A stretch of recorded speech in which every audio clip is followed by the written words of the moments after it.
Going into spring ball, what are kind of points of emphasis for you as you build up for the season? So definitely consistency. My main focus area is definitely right hash at 40 to 49, just based off of statistics from last year. But yeah, the approach is definitely the same as it was last spring for me. Just definitely want to focus on those emphasis areas. Is there anything with that part of the field that makes it more complicated or difficult, or what kind of goes into that? Oh no, not necessarily.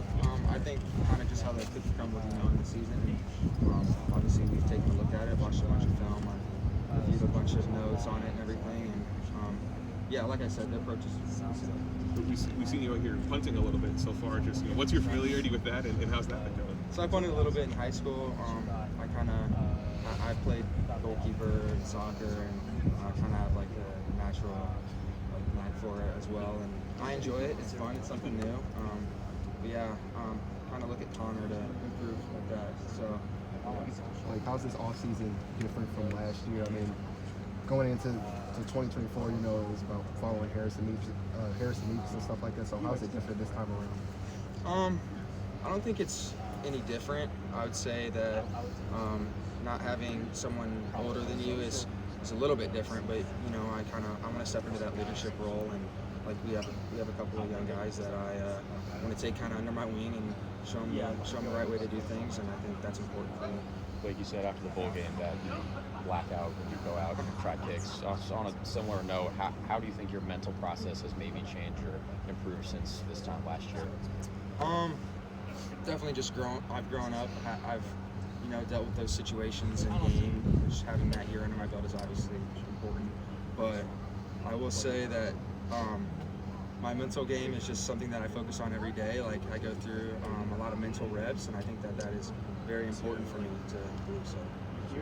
Like, what do you feel like a guy like Connor has brought to the special teams unit so far? Connor's a great guy. He's one of my best friends already.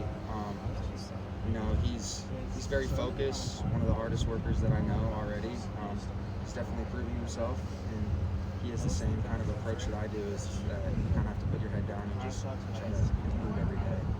You mentioned kind of the mental reps you go through. What's that like? How do you go through mental reps? So I like to call it like visualization. It's something that I do. I can do it in bed before I go to bed and just kind of close my eyes and think about it, or I can kind of go out on the field here and like step it out and visualize it, and not have to actually put my foot on the ball.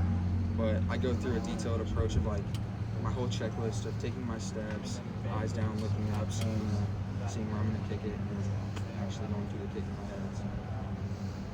Like, what have you seen for some of these other specialists with roster spots changing around college football and changes there? What have those conversations with other specialists kind of look like?